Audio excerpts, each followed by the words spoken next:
और ये भी देख रहा हूं कि तुम भी जमाई ले रहे, घड़ी तुम भी देखते, जाते क्यों नहीं, कहते क्यों नहीं कि अब जाना चाहिए।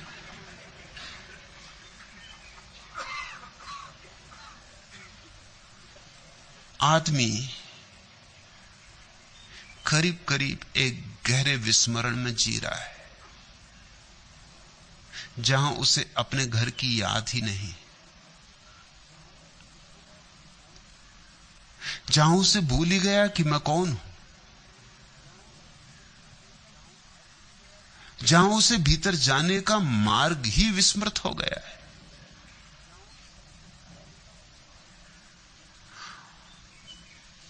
और इसलिए सारी अड़चन पैदा हो रही। एक काम कर लो, भीतर उतरना सीख जाओ, और भीतर ज्योति जल ही रही है, जलानी नहीं, बिन बाती बिन तेल, वह दिया जल ही रहा है।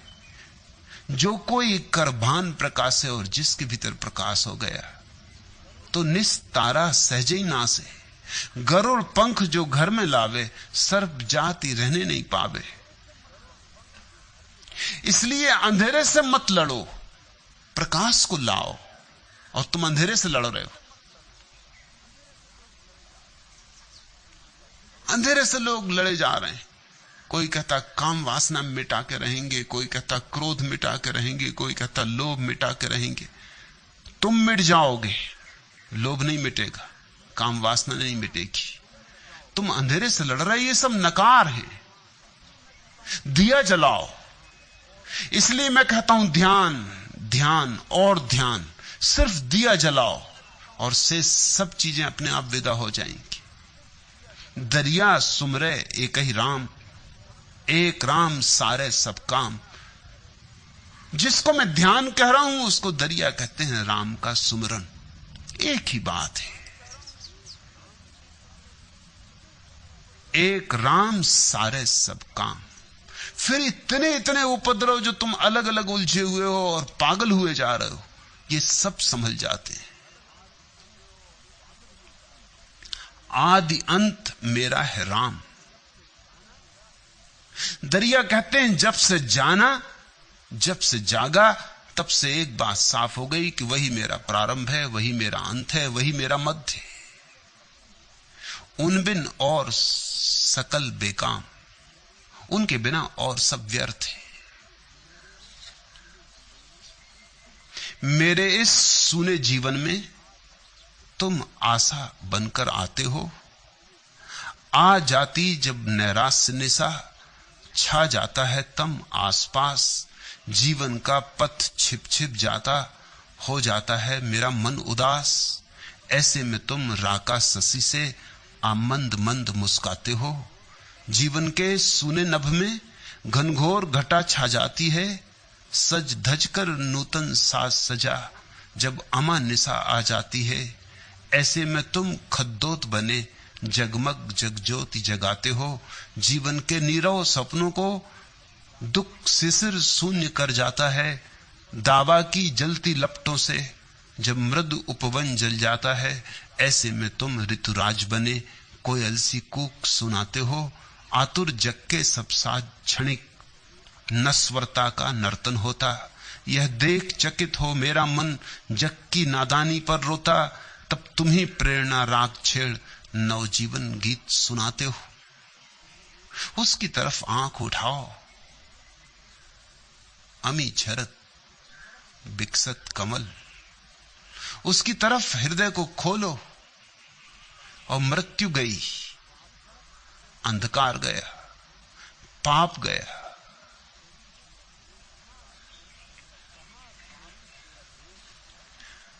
कहां करूं तेरा वेद पुराना। सुनो, क्रांति का उद्घोष है दरिया के इस वचन में।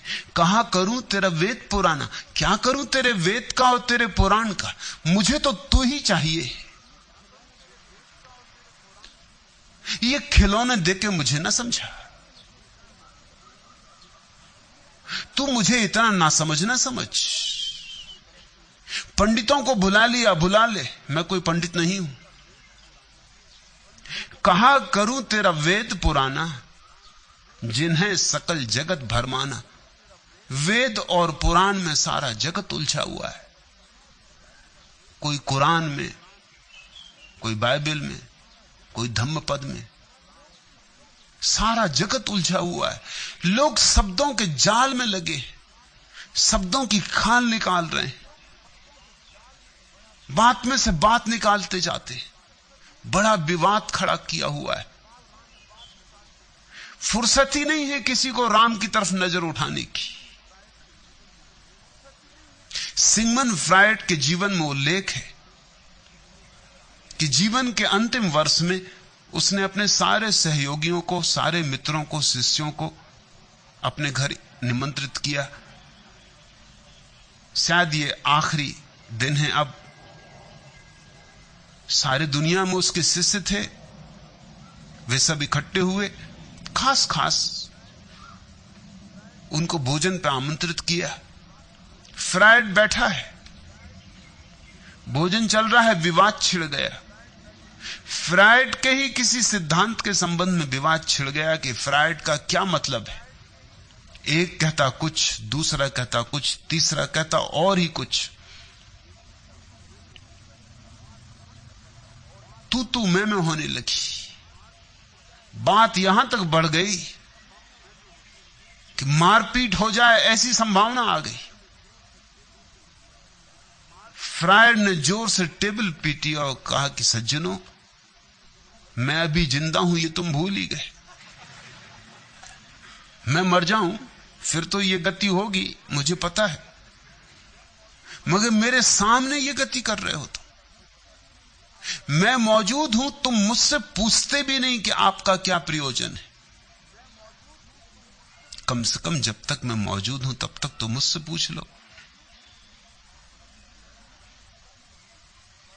आपस में ही लड़े जा रहे हो। परमात्मा सदा मौजूद है, उससे ही पूछो। क्या वेद पुराण कुरान में उलझे हो? जो मोहम्मद के कान में गुनगुना गया वो तुम्हारे कान में भी गुनगुनाने को राजी है। जो वेद के ऋषियों के हृदय में तरंगें उठा गया, तुम पर उसकी अनुकंपा कुछ कम नहीं है। तुम भी उसके उतने ही हो। देखा नहीं, दरिया ने कहा कि जो मैं दुनिया तो भी हूं, राम तुम्हारा। माना कि दुनिया हूं, इससे क्या होता है? हूं तो तुम्हारा। तुम मेरे उतने ही हो जितने किसी और के। मैं तुम्हारा उतना ही हूं जितना कोई और तुम्हारा। दीनहीन सही, अपढ़ अज्ञानी सही, लेकिन हूं तो तुम्हारा। बस इतना ही काफी है। तो भरोसा है कि तुम्हारी अनुकंपा मुझ पर उतनी ही है जितनी किसी और पर। कहा करूं तेरा वेद पुराना, जिन्हें सकल जगत भरमाना। कहा करूं तेरी अनुभव बानी, जिनमें मेरी बुद्धि भुलानी। और सभी कहते हैं कि अनुभव की वाणी है। वेद भी यही कहते, धम्मपद भी यही कहता, कुरान बाइबल भी यही कहते कि सब अनुभव की वाणी। और मेरी सुधि इन सब अनुभवियों की वाणी में भटक गई। मुझे मेरा पता ही नहीं मिल रहा है। इतने सिद्धांत, इतने सिद्धांतों के जाल, इनमें से बाहर निकलना मुश्किल हुआ जा रहा है। मछली की तरह फंस गया हूं सिद्धांतों के जाल में।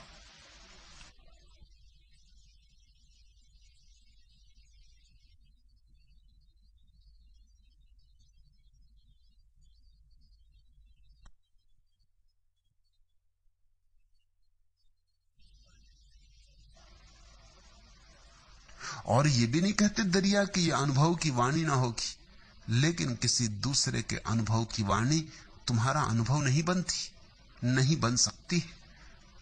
अनुभव हस्तांतरणीय नहीं। अनुभव जैसे ही तुमसे कहा गया झूठ हो जाता है।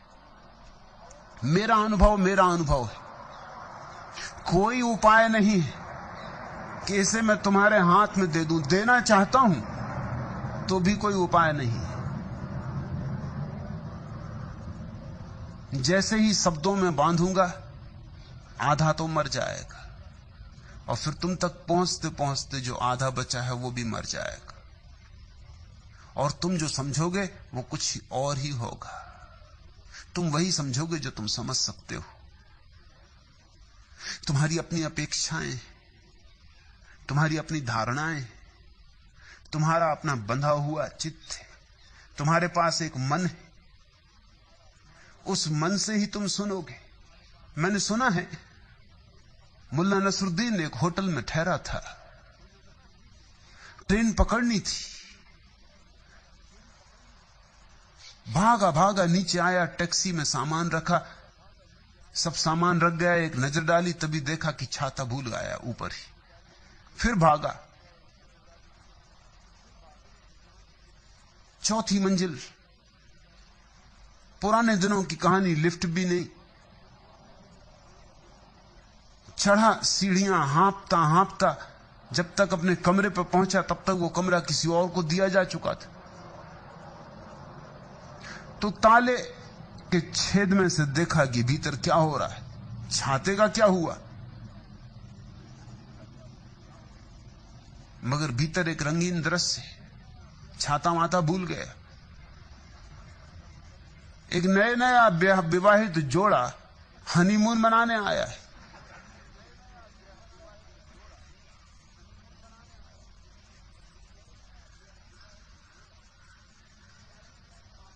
पति पूछ रहा है पत्नी से, ये प्यारी प्यारी आंखें, ये मीनाक्षी जैसी आंखें किसकी हैं? मुल्ला आतुर होकर सुनने लगा, सांस रोक के सुनने लगा। पत्नी ने कहा, तुम्हारी तुम्हारी और किसकी? और ये सुए जैसी लंबी नाक, ये किसकी है? तुम्हारी तुम्हारी और किसकी? अरे लाल सुर्ख ओंठ, और ऐसी यात्रा चलने लगी, पूरे शरीर पर पूरा भूगोल। इधर मुल्ला की ट्रेन, इधर नीचे खड़ी टैक्सी, वो भोंपू बजा रहा, इधर भूगोल रसपूर्ण से रसपूर्ण हुआ जा रहा, और छाता, उसकी तो मुसीबत समझ सकते हो। अगर उससे रहा नहीं गया, जब भोंपू बहुत बजा और उसने देखा घड़ी में कि अब चूकने की स्थिति है, जोर से दरवाजा खटखटाया और कहा कि एक बात मेरी भी सुन लो, जब छाते का नंबर आया तो ख्याल रखना वो मेरा।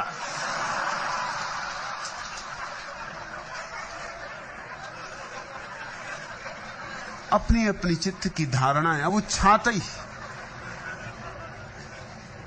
छाया हुआ है। तुम जब सुनते हो कुछ तो तुम खाली थोड़ी सुनते हो, शून्य थोड़ी सुनते हो, मौन थोड़ी सुनते हो। हजार तुम्हारे विचार हैं, हिंदू है, मुसलमान है, ईसाई है, सब वहां खड़े, जो तुमने पढ़ा है, सुना है, गुना है, सब वहां खड़ा है। उस सब भीड़ भाड़ में से जब अनुभव की वाणी गुजरती है, खंड खंड हो जाती, टुकड़े टुकड़े हो जाती, उस पर न मालूम कैसे कैसे रंग चढ़ जाते, न मालूम कैसे कैसे ढंग कुछ का कुछ हो जाता है।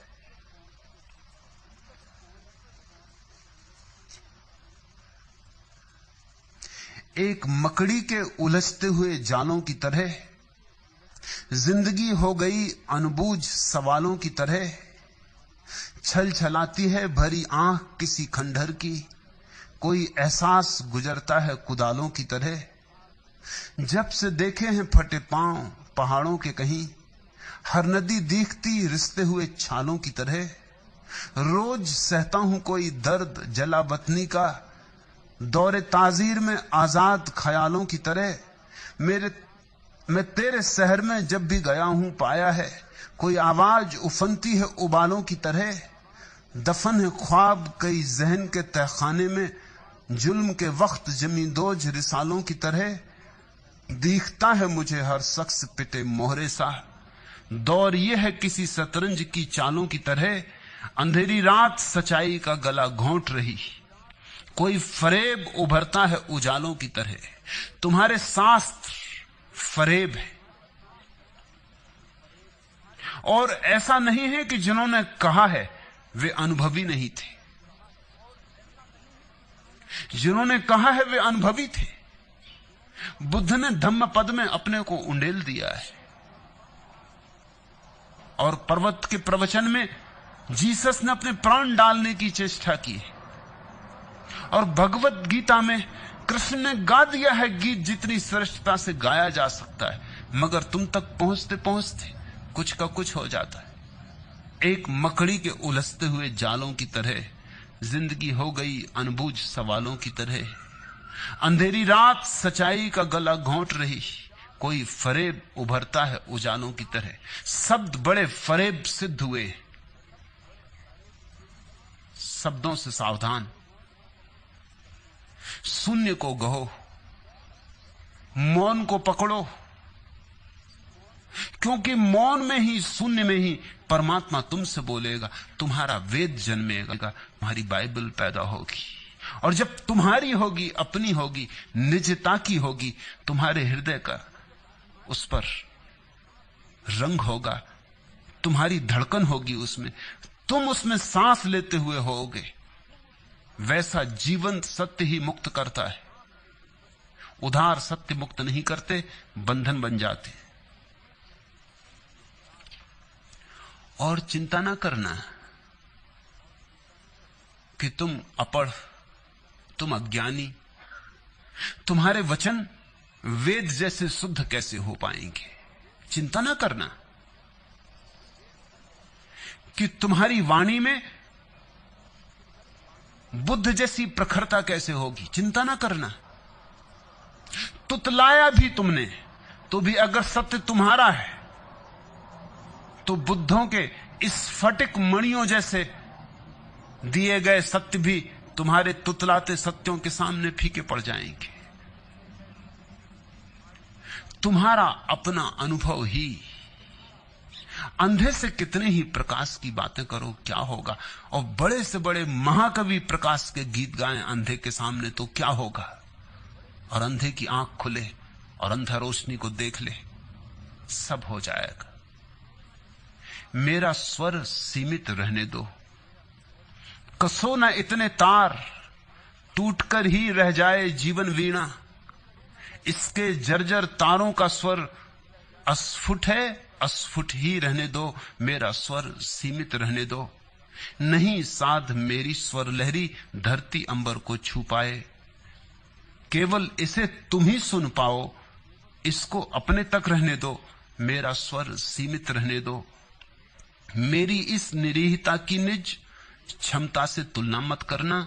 मेरे अंतर की साधों को निज पर अवलंबित रहने दो। मेरा स्वर सीमित रहने दो। मैंने अपनी श्रद्धा से प्रिय तुमको पूज्य देव बनाया। तुम केवल इतना ही कर दो, मुझको भी कुछ तो रहने दो। मेरा स्वर सीमित रहने दो। चिंता